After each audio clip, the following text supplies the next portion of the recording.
Coming up on Sophisticated Mom. Remain humble in your flesh, saying that I am limited in my flesh and I cannot do this on my own, but God can do it through me, and therefore I can do, and you talk your trash. Just like David talked his trash, but you talk your trash knowing that you're giving attribution to God. Dedication, preservation, take a look inside your salvation. Do every good word, it takes patience, like a butterfly, transformation. Hi, Sophia here, and I am back with another video. If you are new to my channel, then don't forget to subscribe so you can stay and hit the notification bell so you can stay updated on all my videos. Also, don't forget to check the description box because I always put a lot of stuff in there, like the link to this skirt, son. And also, I'll put the link to my Patreon in there where I talk about all things leveling up, glowing up, business advice, and so much more. Now, let's go ahead and get right on into the video where we are going to be talking about the spirit of David and why you need to harness it, get it. So when we talk about the idea of the spirits of people, you might be like, Sophia, am I inviting somebody to like possess me? No, you're not. But you want to harness the power, just like when you read about the prophet Elijah, spelt with a J, and Elisha, spelt with an SH. When Elijah, which was under Elijah with a J, he was like, yo, can I have some of what you got? And he was like, yeah. And so Elisha passed on the spirit that he had to Elisha. I know this is getting really confusing. But the point of that is that Elijah, if you know, was able to do all these miracles and pass and call fire out the sky and do things in the name of the Lord. And when Elijah got the same spirit, he was able to do the same miracles. So it's not about like having somebody possess you or whatever. Okay, let's not get crazy with this, but it is about magnitude and the levels in which the Holy Spirit operates through you. David didn't perform any supernatural miracles. David was able to physically do all of this with God's help, which kind of makes him even more spectacular. He was like, yo, I don't even need no fire to come out the sky. I don't need no fireballs. I don't even need to do all of that. I'm just going to slay these people with God's help in the name of the good Lord. So that's to me what makes David so magnificent, in the sense that he had so much faith and authority in what God was willing to do through him and could do through him, that he was able to do a lot through his own physical body. The reason why you want the spirit of David is because David was successful. David was able to attain elevation and status. David was able to step into his purpose. David was able to slay his enemies. Anybody that came to touch David or came for David, God was like, no, I got you. Let me go ahead and show them right quick. So the first characteristics about the spirit of David is an elevation in status. David was out tending some sheep and he really was a nobody. When David came in, and I have a video on David where I'm telling like this stuff in more detail in the Bible verses. I'll link it down in the description box. But when Samuel came to anoint a new king out of Jesse's son, his family didn't even call David in because they didn't really think that he was a nobody. He was young, he was out tending the sheep. They really didn't see much value in David. But David went from being a shepherd person and all the way to being king. And he always had elevation and special positions even throughout that process. No matter if I'm the last, because God specifically says that the last can be first, right? That if I'm able to harness some of the characteristics that David was able to do, then I'll be able to be first. So how did David do that? So first, David was always consistent within God, right? It didn't matter if David was a shepherd. It didn't matter if David was a servant serving under Saul. Mind you, he knew he was going to be king, and it didn't matter if he was king. David was consistently the same. He always put his faith in God and what God was willing to do through him. So even after he came up out of the field and Samuel anointed him to be king, and people was doubting David like, oh, you're not going to be able to slay Goliath, you're just a shepherd boy. David was like, no, I am, and I can through God. And David became a famous warrior. How was he able to do this? Through the power of God, slaying thousands and thousands and thousands and thousands of people, because I can through God. And through each step, because he operated under what God was telling him to do, and he had full faith in what God was telling him to do. That is the reason why he was able to do through this elevation. Because if you remember, the person who was king before David was Saul. The reason why Saul lost the favor of God is because Saul operated out of the will of God. But David never did that. Whatever God said to do, David did. David always asked God before he operated on anything. And whenever you are in alignment with God and the path that you are supposed to go on, that is when God will start to elevate you. God is like, okay, I don't need the attention. Everybody knows that you're a man of me, right? I'm going to work through you and show elevation through you so that other people can see what I'm able to do through a man, if only they were to submit to the will of God. So it's like, yes, the elevation from shepherd boy to king was great because it elevated David, but more than anything, God did it as a reward because David was so faithful, and to also show other people what was possible if they were to submit to the will of God. He'll elevate you simply out of obedience.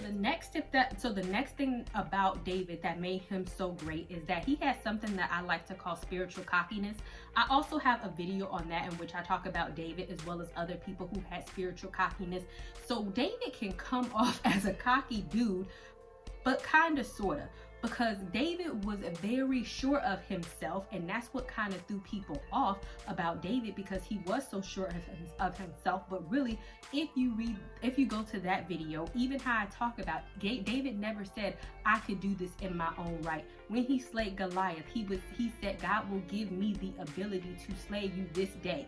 And he had the faith that he was going to not have any armor, because he didn't, because it was too heavy for him, that he was going to have a freaking slingshot with the rock, and he was going to go like this, and somehow that God was going to turn this rock into a bullet and go within Goliath's head and kill him. And David talked about this. Like, before he killed Goliath, he literally told him, I am going to chop your head off, and I am going to feed it to the birds and the wild beasts. Mind you, David is like a child, and Goliath is a giant. And David specifically said, because you defied the armies of the living God, and so God is going to give me what I need to defeat you. Never did David said, I am strong, because that's what Goliath was saying. Oh, I'm this, I've been a warrior since my youth, and all this other type of stuff. He was attributing his own victory to himself. But David was like, I'm going to be victorious because God said so, because God is going to work through me. I'm going to get this slingshot and twirl it in the air. And God created a bullet before there was even guns, and it picked up some speed, went through Goliath's head. And because David said he was going to chop his head off, and David couldn't be a liar, he was like, oh, I done already spoke it. Let me go ahead and go up to Goliath and get his own sword and chop his head off, because that is what I spoke, and that's what God told me to speak, and therefore I need to allow this to come to pass. So what am I saying? That David did the impossible, right? Because he knew that God could do the impossible in him. Whenever they said, David, what makes you think, and this was before the battle, that you could slay Goliath, he was like, because when I was tending the sheep, there was a bear and there was a lion that came from me, and God, he specifically didn't say I defeated them. He said, God helped me defeat them, and therefore I know God will help me defeat Goliath. So it is a sense of even though David was spiritually cocky, that's what I like to call it, David still had a humility in the sense that he knew that whatever he did was never within his own right. So that is what you also need to do. Never think that any accomplishment, celebration, or whatever the case may be that you get is done simply through you. It is done because God is working through you. So yes, you need to remain humble in your flesh, saying that I am limited in my flesh and I cannot do this on my own. But God can do it through me, and therefore I can do, and you talk your trash. Just like David talked his trash. But you talk your trash knowing that you're giving attribution to God, and that God is doing it through you. You're not saying like, oh, I'm all of this, I'm all of that. And you have to believe it, and you have to do it with a humble heart. And you're not doing it because some people are like, oh, you mess with God, child, he gonna get you, you going to hell. No, we're not doing all of that. It is not out of a vengeful state. It is out of humility, and it is because you are doing the work of God. David was specifically defeating all of these people because they were standing in the Israelites' way, which was God's people. So you just don't use your power and wield around your spiritual cockiness just for fun to show out how God is on your side. You can only do it in the purpose, or when you are going through your purpose, or when you are specifically working on behalf of God, and God has given you permission saying, I'm going to slay your enemies for you, and that is how you know it's going to work out. Not just being vengeful and vindictive and try thinking that God got your back when he did not give you permission to go do X, Y, and Z, and you're doing it thinking that you're a Christian and it's gonna work out. And God was like, I didn't tell you to do that. I didn't tell you to come for that person. I didn't tell you to do so. No, I don't have your back. And then you wondering what's wrong. No, you have to listen to God, go where God tells you to go. And as long as you know that God is backing you in that direction, he will back you in that direction. Third, but it kind of meshes with the second tip, is that David always allowed God to fight his battles for him and through him. And this is a verse that I'm actually going to read just because I want to give a brief synopsis, because just like I was saying, not only did he let God fight his battles, but he also gave his attribution to God. So when you go into 2 Samuel chapter 8, it's like the people that David defeated, he could not do in his natural body. That's why I want to let you, this is why I want to read that to you, so that you can understand.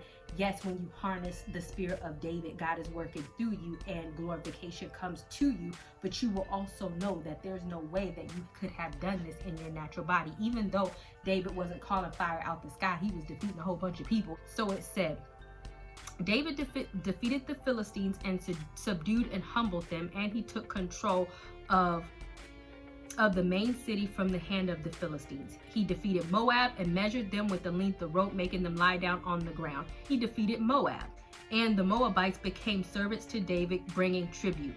Then in verse 3, he defeated Hadadezer, the son of Roab, and the king of Jobah, as he went to restore his power at the river Euphrates. Then in verse 4, David captured from him 1,700 horsemen and 20,000 foot soldiers. David also hamstrung all chariot horses, making them lame. Then in verse 5, when the Amorites, Syrians of Damascus, came to help Hadadezer, king of Jobah, David struck down 22 Arameans. Then in verse 7, then David put the garrisons among the Arameans in Damascus, and the Arameans became his servants and brought tribute.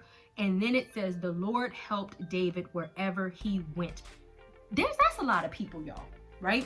That's a lot of people, and there's no way that David could have done that on his own might. But the reason why he was able to do it is because God was with him.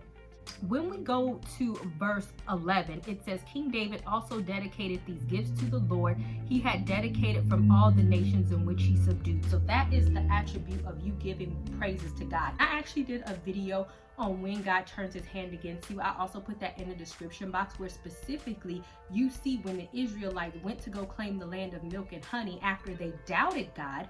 They doubted God because God told them to go take it.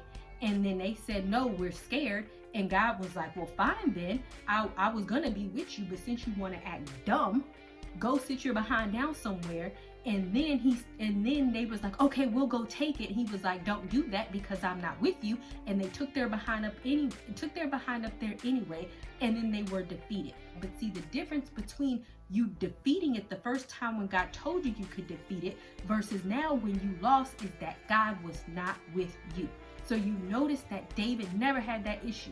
He went and was slaying thousands, 20,000s of people because he always knew that God was with him, and he never doubted that. And he knew the reason that he was doing it is because he was doing God's work. God was telling him to do it, and every time he had a victory, he always gave the proper homage to God. Once you start to see those things and you start to operate off that way, it will start to allow you to be stronger and stronger and stronger with God, because God will start to you on a smaller level. He'll be like, go do this, and he'll tell you how everything is going to work out.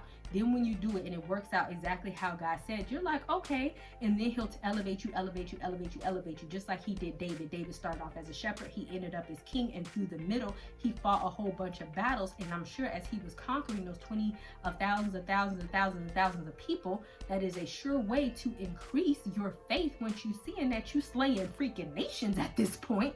simply because God told you to. And of course you're going to give praise, because in any part you could have died, you could have failed, you could have went back, you could have did a whole bunch of stuff, but you know that the only reason why you were saved is because God said.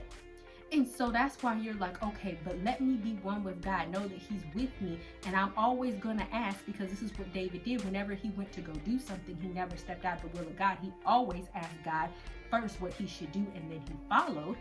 And that is how you are going to not only harness the spirit of David, but also succeed in your life. If you knew for a shadow of a doubt that every step that you made was within the will of God, and that it was going to work out, or God was going to tell you that, hey, it's going to go like this, or it's not going to work out. If you knew without a shadow of a doubt that when you start making moves that you already knew what is going to happen, then that will give you a lot more confidence to step out on faith and also follow God, because God has already given you the blueprint of what's going to happen, how he's going to make you victorious even in the midst of the storm. Because mind you, David was running from Saul because Saul became jealous of him, right?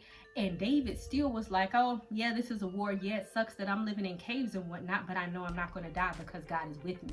So it gives you a lot more faith to say, I can weather the storms because God is with me and God called me to be king.